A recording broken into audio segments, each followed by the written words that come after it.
हो। कल मुनि महाराज कितने कारणों से आहार लेते हैं और कितने कारणों से आहार छोड़ देते हैं, ये गाथा नंबर 107 में बताया था। संयम की रक्षा के लिए आहार करते हैं, शरीर की स्थिति के लिए आहार करते हैं, क्षुधा का नाश करने के लिए आहार करते हैं, वैयावृत्ति करने के लिए साधुओं की साधर्मियों की आहार करते हैं, स्वाध्याय करने के लिए आहार करते हैं और ध्यान करने के लिए आहार करते हैं। और आहार 6 कारणों के मिलने पर छोड़ देते हैं। आतंक होने पर, किसी तरह का आतंक का अर्थ रोग भी होता है और आतंक का अर्थ कोई आक्रमण हो जाए तो आहार छोड़ देते हैं।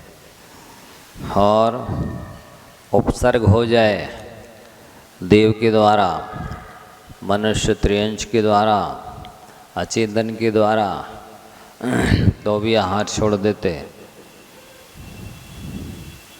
साथ ही ब्रह्मचर्य की रक्षा के लिए भी उन्हें लगा ये आवश्यक नहीं है, हम लेंगे तो ब्रह्मचर्य में दोष लग सकता है, तो वो आहार को छोड़ देते हैं। और उन्हें लगे कि हम आहार को जाएंगे, असंयम बहुत हो जाएगा, जीवों को पीड़ा हो जाएगी, वहाँ सारे जीव मर जाएंगे, तो वो फिर आहार को छोड़ देते हैं और अपने तप की वृद्धि करने के लिए भी आहार छोड़ देते हैं। और संन्यास उनको लेना हो तो भी आहार को छोड़ते हैं। ये 6 कारण आहार छोड़ने के बताए थे।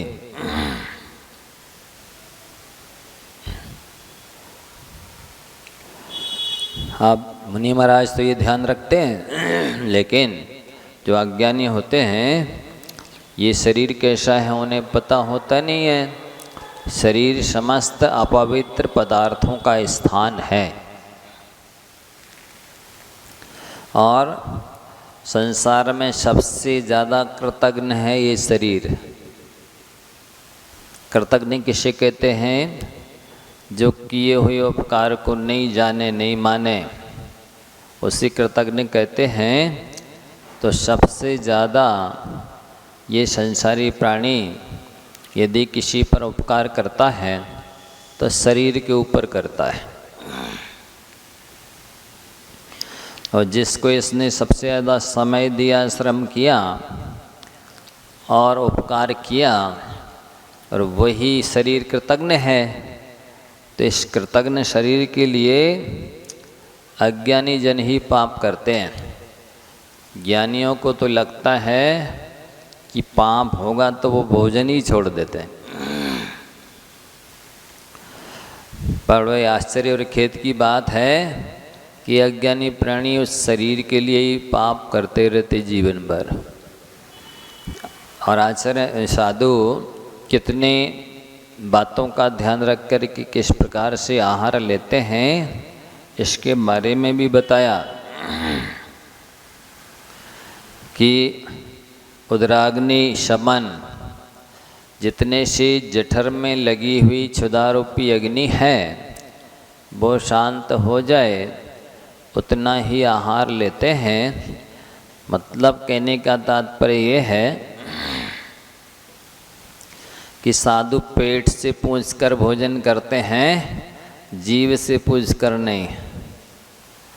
पेट में कितना आवश्यक है आहार, कितनी ज़रूरत है, उतना ही लेते हैं। स्वादिष्ट है, ये मेरा फेवरेट डिश है, इसलिए पेट को ज़रूरत नहीं है फिर भी खाते जाओ, ऐसा साधु नहीं करते हैं। ऐसा तो भोगी अज्ञानी असंयमी ही करते रहते और बीमार भी होते रहते हैं। और दवा भी खाते जाते और दवा के भोजन भी करते रहते। तो जैसे अध्ययन के बिना, बहुत महत्वपूर्ण ध्यान देना, अध्ययन के बिना मन विकलांग होता है, बराबर मन काम नहीं करता है, और मेहनत के बिना शरीर विकलांग हो जाता है। ये अज्ञानी संसारी प्राणी खाते तो जाते हैं पर मेहनत करना नहीं चाहते हैं, करते नहीं हैं। सोफा से टिके रहते हैं, दल्लप के गद्दे पर करवटें बदलते रहते हैं और खाने से मानते नहीं हैं। तो फिर वो आते हैं, उतना काम ही नहीं कर पाती हैं, पचा नहीं पाती हैं, तो बीमार हो जाता है। तो जैसे अध्ययन के बिना मन विकलांग होता है, मेहनत के बिना शरीर विकलांग होता है, वैसे ही आगम के अनुसार यदि चर्या ना करें तो साधु विकलांग हो जाते हैं। मोक्ष मार्ग के योग नहीं रहते हैं, वो मोक्ष मार्ग में नहीं चल पाते, नहीं चलते। इसलिए वे अपने चरित्र को विकलांग नहीं करना चाहते। वो जितने से उदर की अग्नि शमन हो जाती है उतना ही भोजन करते हैं। और ये भी वो जानते हैं कि जो लोग धर्म की चर्चा तो करते हैं, धर्म को तो पढ़ते हैं, बड़ी बड़ी बातें करते हैं, लेकिन चरित्र को जीवन में अंगीकार नहीं करते हैं, तो उनकी जो श्रद्धा है वह बाग जाल मात्र है, सच्ची श्रद्धा नहीं है। क्या कहा? वाक चातुर्य मात्र है, श्रद्धा नहीं है। श्रद्धा यदि होती तो शरीर में शक्ति रहते हुए भी चरित्र अवश्य अंगीकार करते, लेकिन श्रद्धा नहीं है, इसलिए बड़ी बड़ी बातें तो बनाते हैं पर चरित्र को अंगीकार नहीं करते। दूसरी बात कि सामर्थ्य होते हुए भी जो चारित्र को धारण नहीं करते हैं, उनकी श्रद्धा पर तो प्रश्न चिन्ह लगता ही है, साथ ही उनको वीर्यांतराय कर्म का बंध होता है, चारित्र मोहिनी कर्म का बंध होता है, अनेक असाता वेदनी आदि कर्मों का बंध होता है, क्योंकि उन्हें शक्ति मिली, सामर्थ्य मिली, लेकिन चारित्र को धारण नहीं किया। इसलिए भी साधु अपने शक्ति के अनुरूप, यदि शक्ति को छुपा करके चारित्र पाला जाता है तो चारित्र मोहिनी कर्म का बंध, वीर्यांतराय कर्म का बंध, असाता वेदनी आदि पाप प्रकृतियों का बंध होता है। और यदि शक्ति का उल्लंघन करके चारित्र पाला जाता है तो फिर कहीं ना कहीं ख्याति पूजा लाभ की छाया छुपी होती है, क्योंकि जितनी शक्ति नहीं है उससे ज़्यादा आप कर रहे हैं, इसका मतलब है कि ख्याति चाहिए है, पूजा चाहिए है, या सांसारिक किसी वस्तु का लाभ करना चाहते हैं। इसलिए आचार्यों ने शक्ति तस् त्याग तपसी, शक्ति के अनुसार त्याग करो और शक्ति के अनुसार तप करो, इससे तीर्थंकर प्रकृति का बंध होता है। थोड़ी थोड़ी शक्ति बढ़ाने से बढ़ती है, ऐसा भी नहीं है कि नहीं हमने तो आज तक एक आसन किया ही नहीं है इसलिए हम तो नहीं कर सकते। ऐसे भी कई साधक हैं कि जिन्होंने एक आसन तक नहीं किया था, लेकिन ज्ञानी अनुभवी गुरुओं के सानिध्य में रह करके 10-10 उपवास भी कर लेते हैं, तो ये बढ़ाने से शक्ति बढ़ी ना। अनुभवी होना चाहिए, जिसके मार्गदर्शन में आप तपस्या करें, साधना करें। कोई ये कहे नहीं नहीं, हम तो पहले तैरना सीख लेंगे, बाद में पानी में उतरेंगे। तो वो क्या हवा में तैरना सीखेगा कि रेत में तैरना सीखेगा? बोलो, ऐसा कोई कहे पहले हम अभ्यास कर लेंगे बाद में साधना करेंगे, तो अभ्यास तो साधना करने से ही होगा। पानी में उतरने पर ही तो तैरना सीखोगे। हाँ, इतना है किसी को साइकिल चलाना सीखना है, अब वो कहे पहले हम सीख लेंगे तब चलाएंगे हैं? तो साइकिल सीखेगा कैसे बिना चलाए?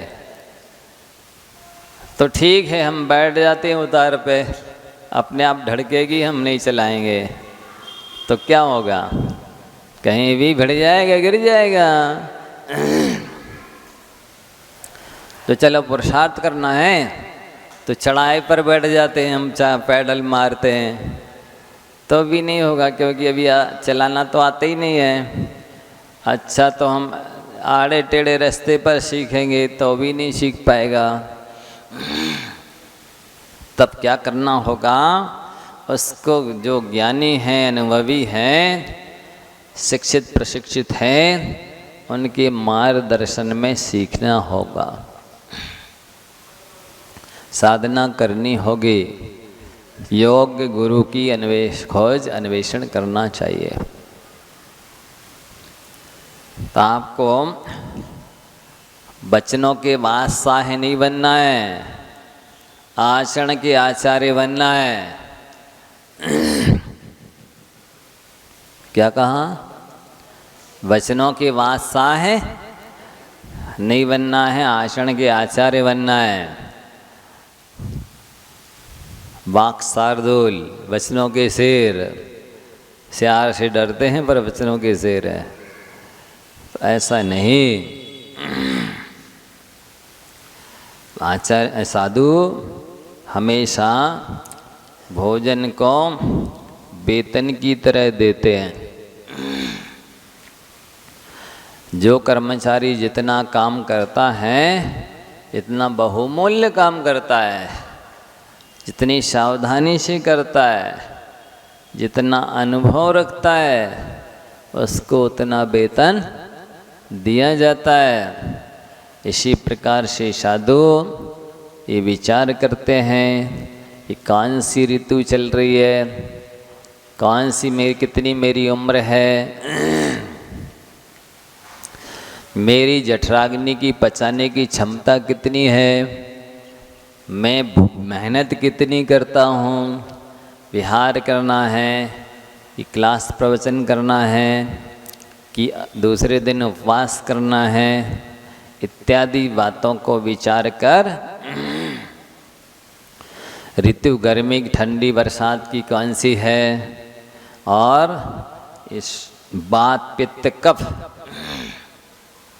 मेरे शरीर में किस चीज़ की अधिकता है, किस चीज़ की कमी है। जैसी वात पित्त कफ की हीनाधिकता ना होए और जैसी उत्तरोत्तर साधना करने में उत्साह बना रहे, जैसी शरीर पराधीन ना हो, जैसी साधना तपस्या करने से दवाइयाँ ना खाना पड़े, जैसी साधना तपस्या करने से पराधीन ना बनना पड़े, दूसरे से सेवा ना करानी पड़े, ये सभी बातों का विचार करके साधु साधक साधना करते हैं। नहीं, अभी तो अच्छे उपवास कर लिए और बाद में फिर बाटल चढ़वा ली और ताकत की दवाइयाँ खा ली, और नहीं तो फिर दूसरे के लिए भैया अब तुम करो, हमारे कपड़े धो, हमें पकड़ के मंदिर ले चलो, है ऐसी भी स्थिति ना आए। इन सब बातों का विवेक जो हो तो साधना होती है। और ऐसा भी त्याग ना करे कि दूसरे को कष्ट में डाल देवे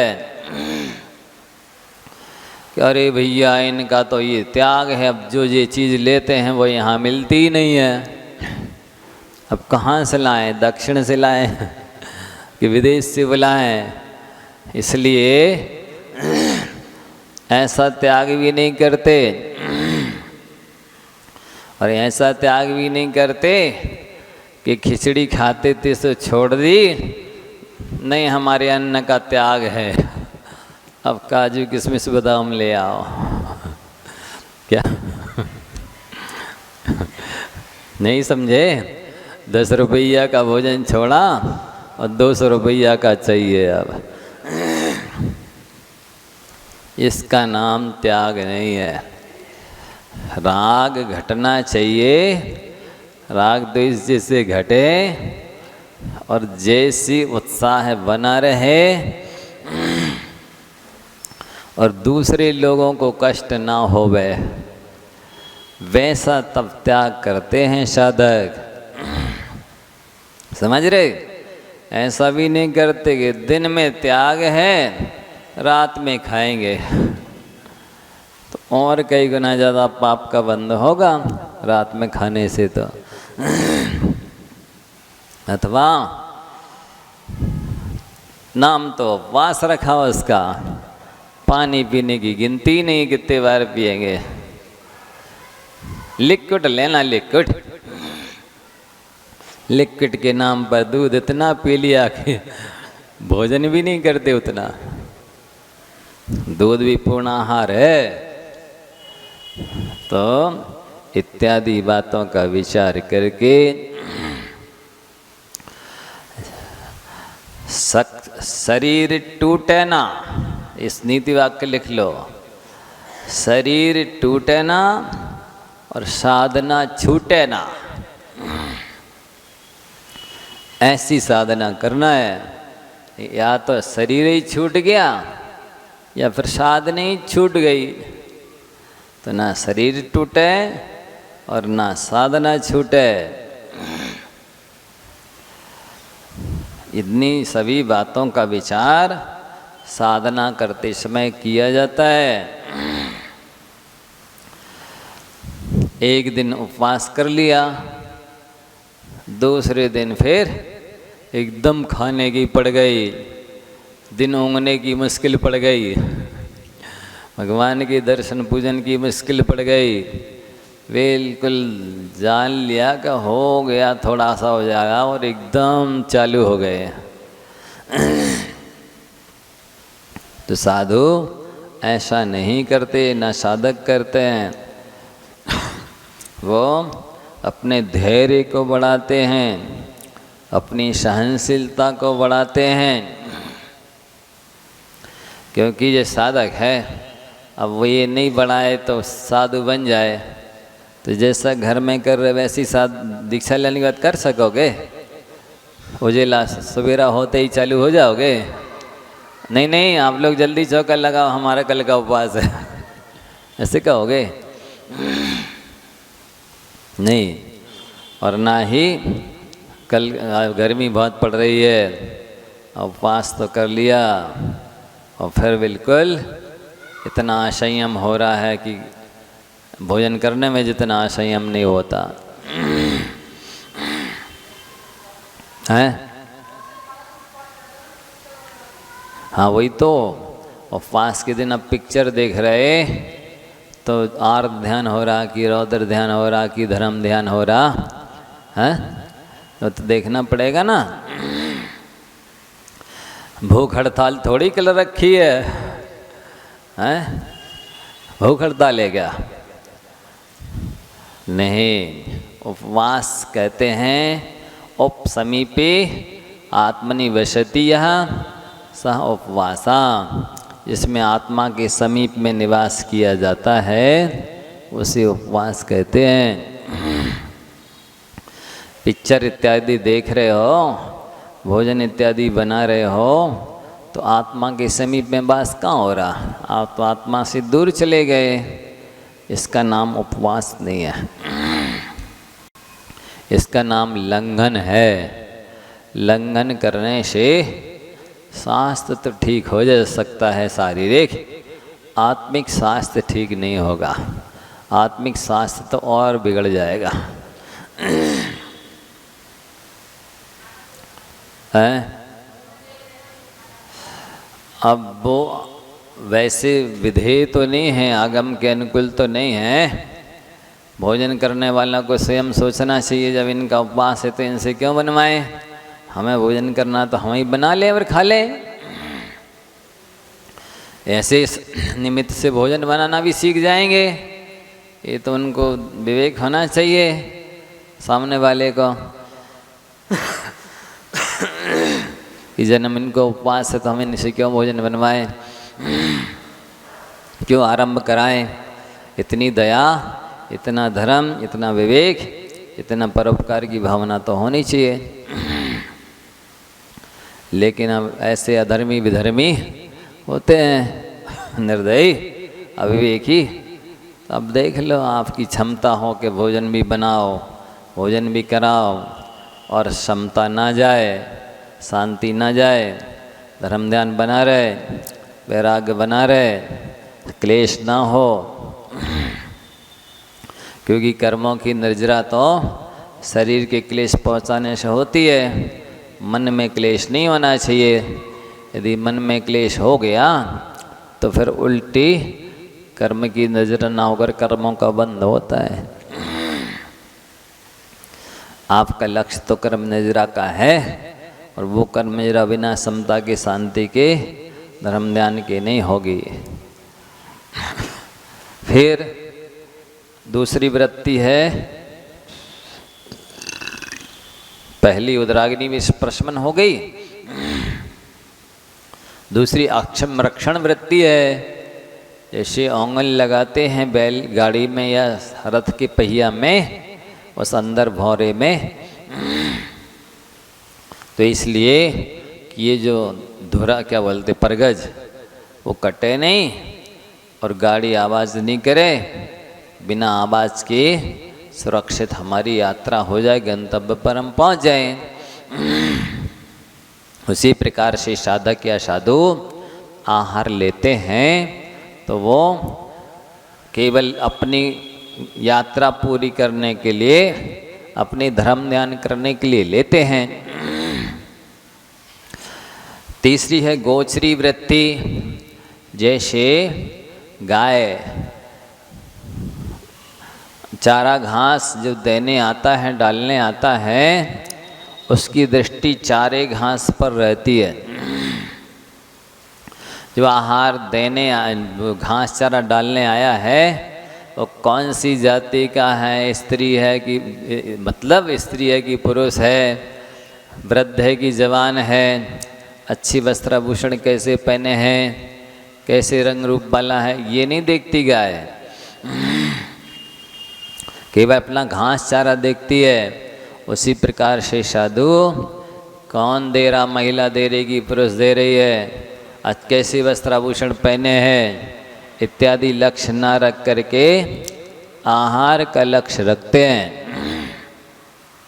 हाँ, इसमें भी आप ही कहो कि नहीं अंधे हों चाहे गूंगे हों सबसे ले लें, नहीं, ये तो वो देखेंगे।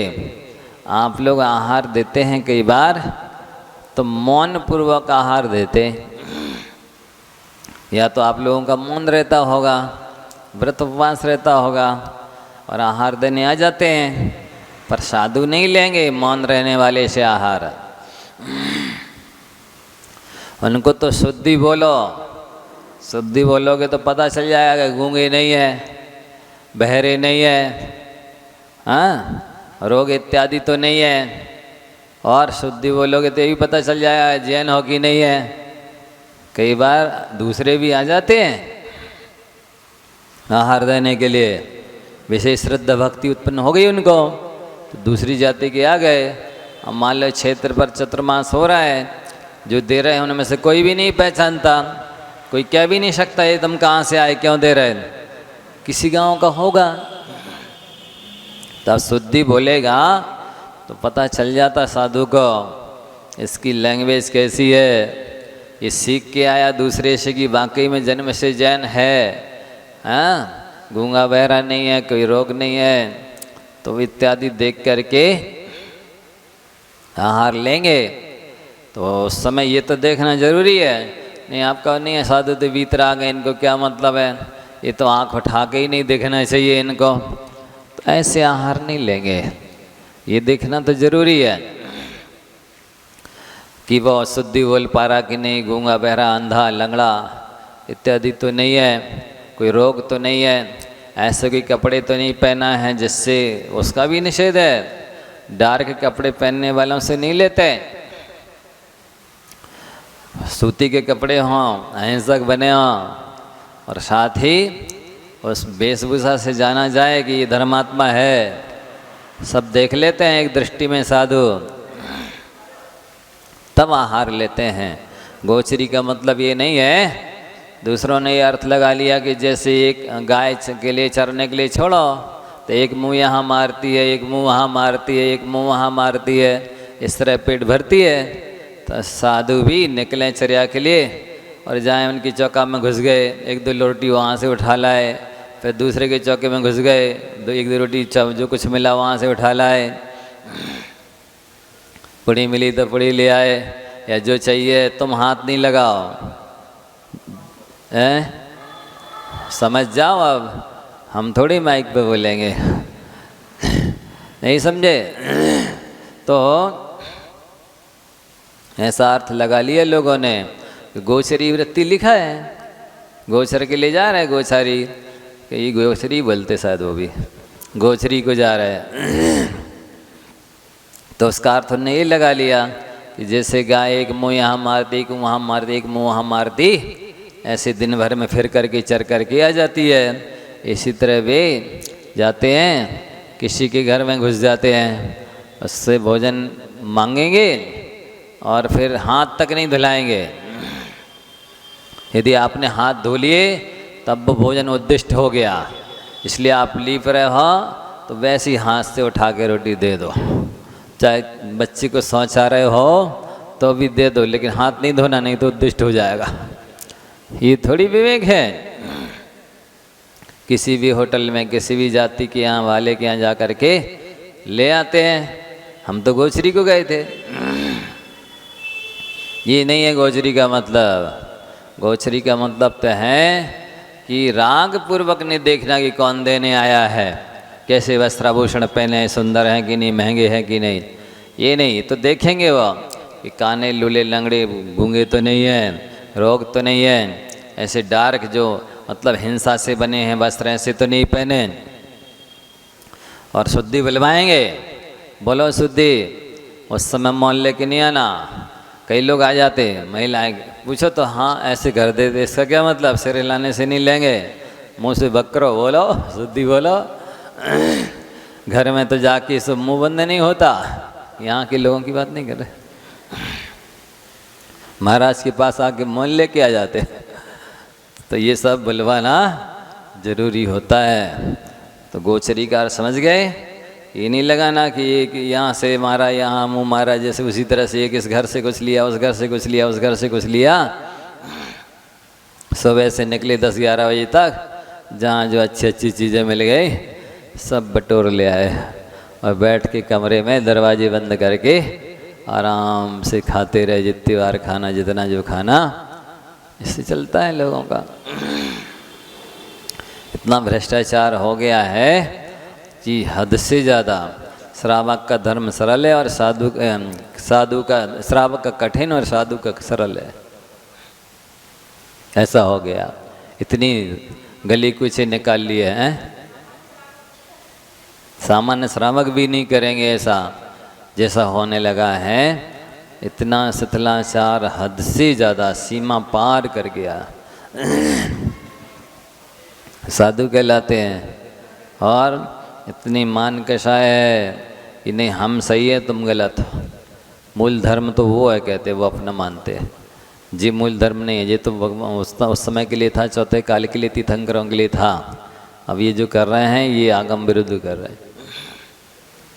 हम लोग ब्रह्मचारी अवस्था में संबित शिखर की वंदना करने जाते थे, तो वो कोई मिल जाते थे तो महिलाएं उनकी साध्वी कहलाती, थोकती थी हम लोग को देख के। अब बताइए, इतनी घृणा नफरत जहाँ है, जहाँ उल्टा ही उल्टा माना जा रहा है, वो मोक्ष मार्ग हो सकता है? नहीं हो सकता। तो सब्र पूरण माने जैसे गड्ढे को भरना होता है तो जिस किसी मटेरियल से भर देते हैं, तो अब इसका मतलब ये नहीं लेना इसी तरह साधु को भी जैसा दें, ताजा दें चाहे बासा दें, बख्श दें चाहे अवक्ष दें, शुद्ध दें अशुद्ध दें, मर्यादित दें अमर्यादित दें, किसी तरह से उनको भी अपना गड्ढा भर लेना चाहिए, ऐसा नहीं लगाना चाहिए।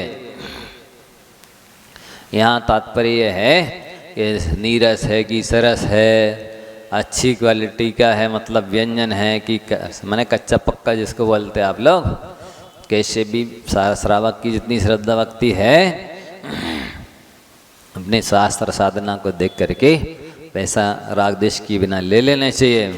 तो उसका भी अर्थ उन्होंने वही लगा लिया कि जब गड्ढे को अपन जिस किसी तरह के मटेरियल से भर देते हैं, इसलिए पेटर भी गड्ढा को भी भर लो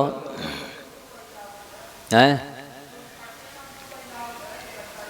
हाँ वही तो अर्थ सही नहीं लिया ना उनने, उल्टा सीधा अपने हिसाब से लगा लिया।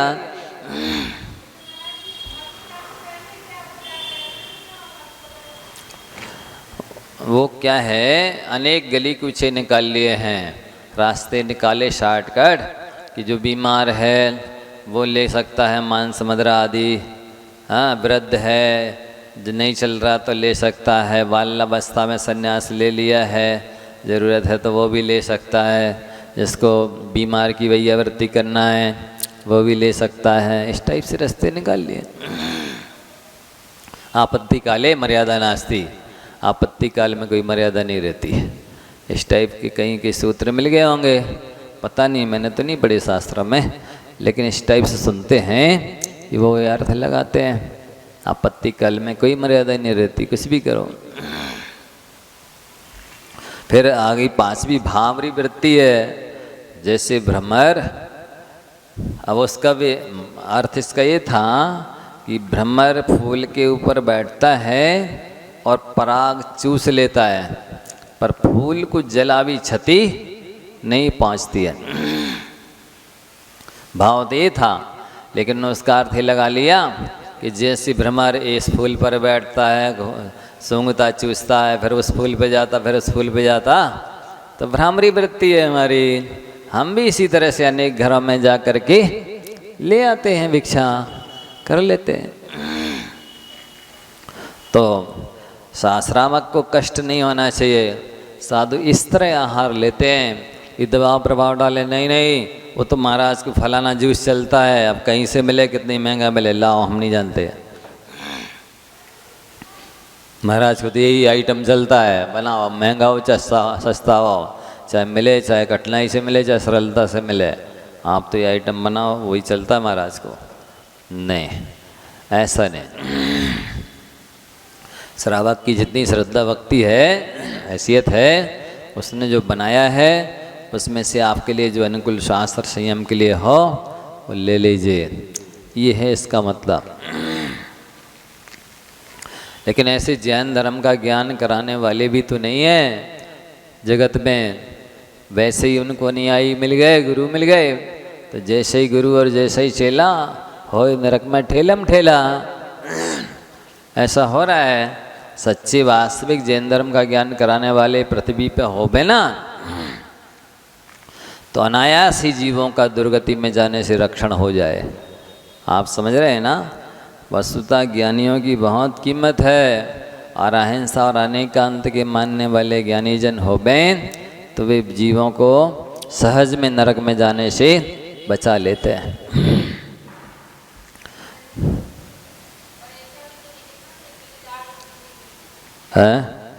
हाँ देखी नहीं कई चीज़ें अपन ने, वो तो ऐसी दशा है कि एक बार हंस आया कुएं पर बैठ गया, वो मेंढक पूछने वाला कहाँ से आए, बोले मानसरोवर से। कितना बड़ा है तुम्हारा मानसरोवर? उसने इतने हाथ फैलाए, इतना बड़ा? बोले नहीं और बड़ा। इतना बड़ा? नहीं और बड़ा। उसने पीछे के पैर ही फैला लिए, इतना बड़ा? बोले नहीं और बड़ा। तो उसने इस साइड से इस किनारे से उस तरफ तक कुल छलांग लगाई, इतना बड़ा होगा और क्या, इससे ज़्यादा थोड़ी हो सकता है कि हाथ ने देखा सुना कितना है, अपन ने जो देखा है उसी के आधार पर अपन लोग निर्णय लेते हैं, समीक्षा करते हैं। वो पूरी और अधूरी, पूरी नहीं होती, अधूरी होती है। तो शास्त्र का ज्ञान हो और जीवन में चरित्र हो और साथ ही शांत स्वभाव हो। कैसा हो? शांत स्वभाव हो। कितनी चीज़ें चाहिए, सुन तो लो ध्यान से। शास्त्र का ज्ञान हो, शांत स्वभाव हो, जीवन में चारित्र हो और इसको परम दुर्लभ धन कहा है। ये परम दुर्लभ धन जिसके पास होता है, सच्चे मायने में वे ही धनी माने जाते हैं, बाकी सब निर्धन माने जाते हैं। याद हो गया? शास्त्र का ज्ञान हो, शांत स्वभाव हो, जीवन में चारित्र हो, ये परम दुर्लभ धन है।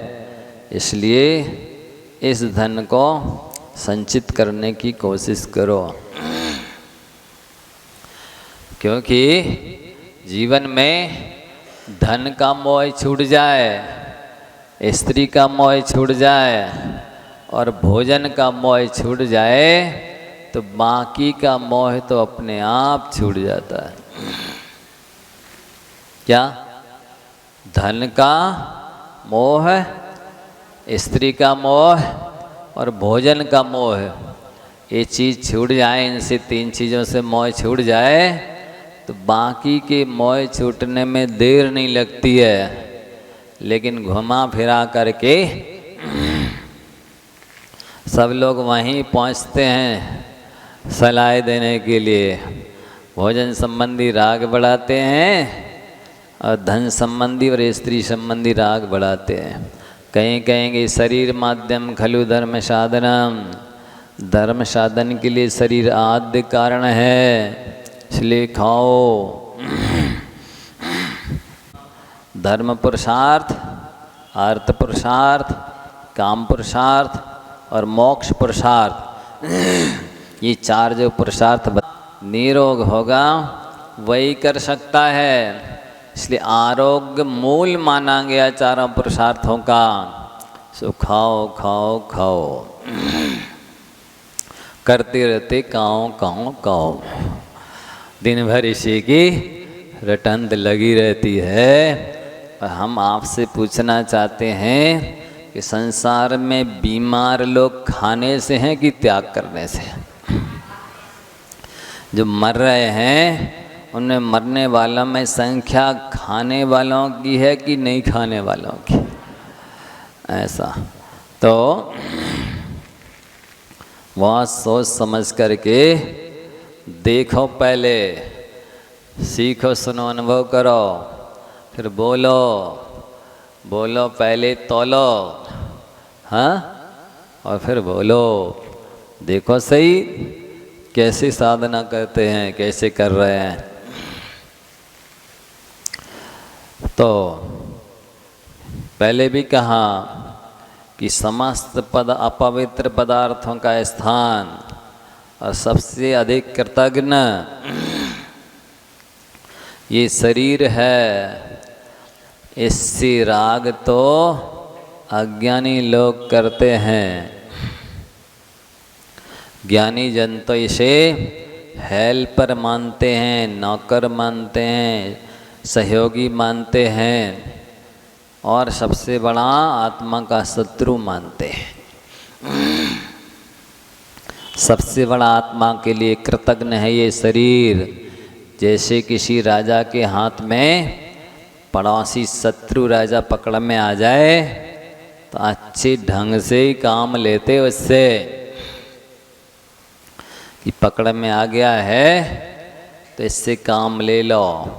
इसी तरह से ज्ञानी वैरागी साधक ये शरीर चारित्र धारण करने लायक मिल गया है तो यह तन पाए महातप कीजिए या में सारे ही। अब नहीं कहना। तो कितने आप लोग लेट लेट आते हैं। हम ये सारी बातें आपके प्रश्न का उत्तर दे चुके हैं। आप लोग जो पूछ रहे हैं ना कि जो धर्म की महिमा तो बताते हैं, गाते हैं, जानते हैं, पर चरित्र को जीवन में धारण नहीं करते तो उनकी श्रद्धा नहीं है सच्ची। वे केवल वचनों के शेर हैं, वाक् चातुर्य है उनके पास, वे आचरण के आचार्य नहीं है। वे क्या है? बातों के वास्ता। क्या? हाँ, ये बातों के वास्ताएं हैं, आचरण के आचार्य नहीं है। और एक कार्य तो निर्विघ्न सानंद से संपन्न हो नहीं पाता, अनेक कार्य और सामने आ जाते हैं। उन कार्यों को निपटाने में गृहस्थ तो पूरा जीवन निपटा देता है और कुछ कर पाता नहीं है। इसी बीच यमराज आता है और पकड़ के ले जाता है। जबकि मौत, विपत्ति और बीमारी बिना इत्तला दिए, संकेत किए, इन्फॉर्मेशन की आती है। तब कब के लिए बैठे हैं आप लोग? हेलो। जबकि मालूम है एक छोटी सी नदी भी क्यों ना हो, जब तक घाट नहीं मिले तब तक उसको पार नहीं किया जा सकता। देखा कभी नदी पार की? हाँ, नहीं की, छोटे में की। तो उस नदी को जब कोई घाट मिलता है तभी उससे पार हो पाते हैं। तो संसार रूपी समुद्र को पार करना है, ये जैन कुल रूपी घाट चाहिए। इस उच्च कुल रूपी घाट मिलेगा तभी आप संसार समुद्र को पार कर पाओगे। ऐसे शांत बैठे हैं, एक तरफ जन्म रूपी आग लगी है, एक तरफ मृत्यु रूपी आग लगी। बीच में उस के जीप बैठा है, पोली लकड़ी होती ना, कीड़ा चला गया, दोनों साइड आग लगा दी। अब कैसे निकले बचे? ये टेक्निक तो ज्ञानी को आती है, अज्ञानी तो केवल निश्चिंत बैठा रहता है।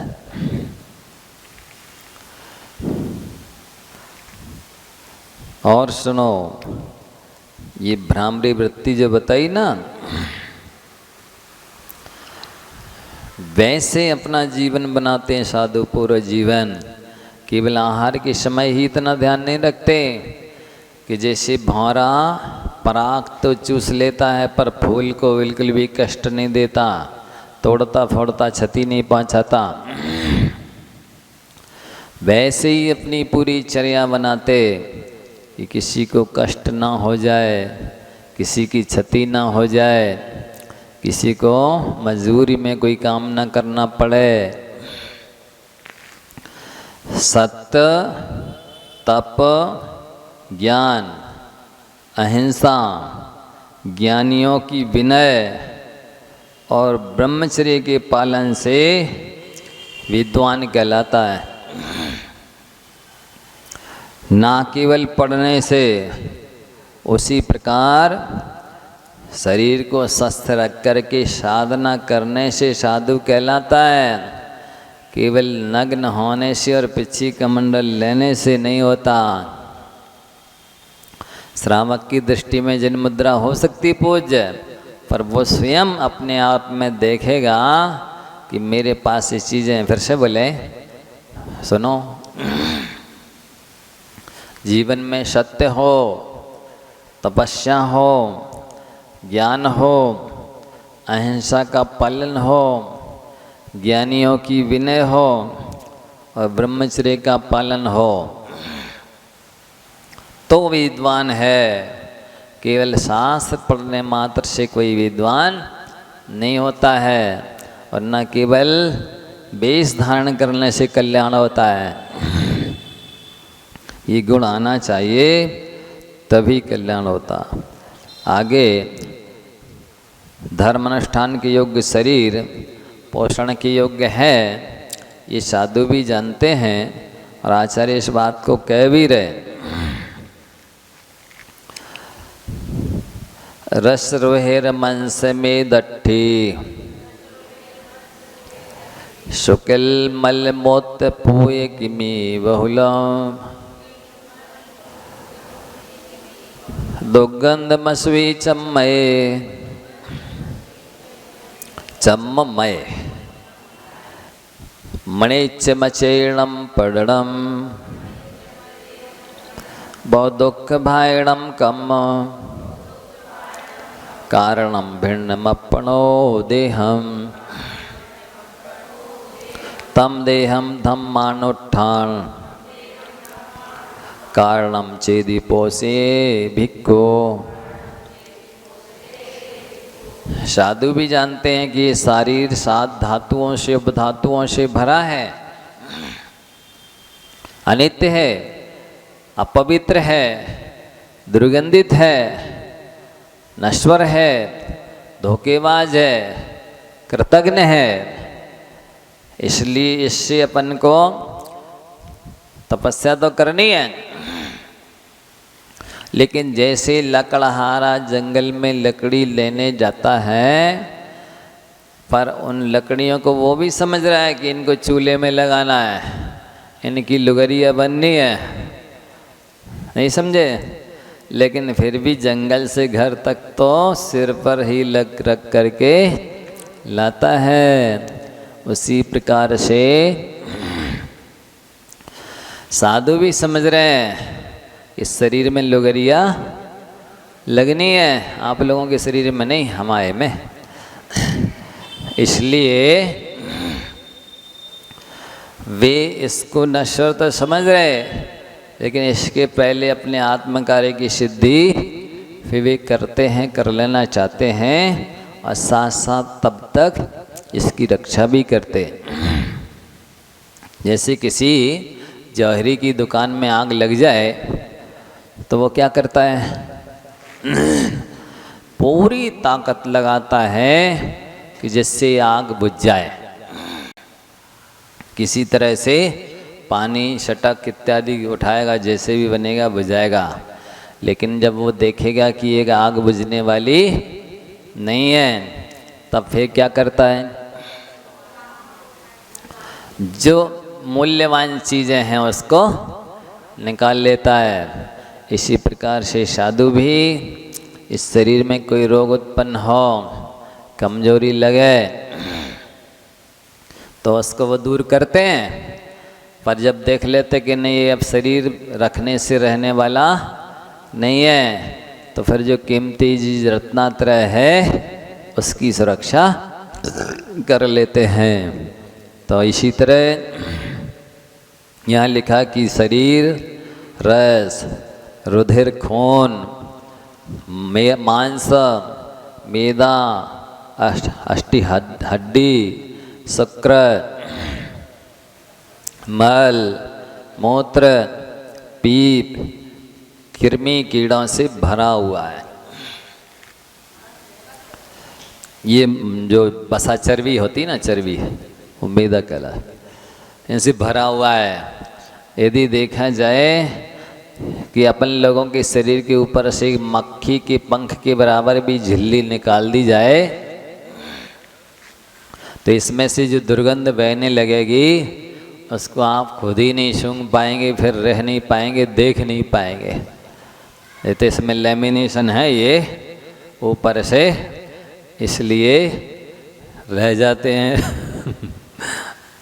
नहीं, इसके ऊपर ये पतली जो स्किन है ना, लेमिनेशन ही तो ये 3 ले जा रहे हैं। हाँ, वैद्य जी से पूछो, सुगंचन जी बता देंगे ये सारी विस्तार से आप लोग को।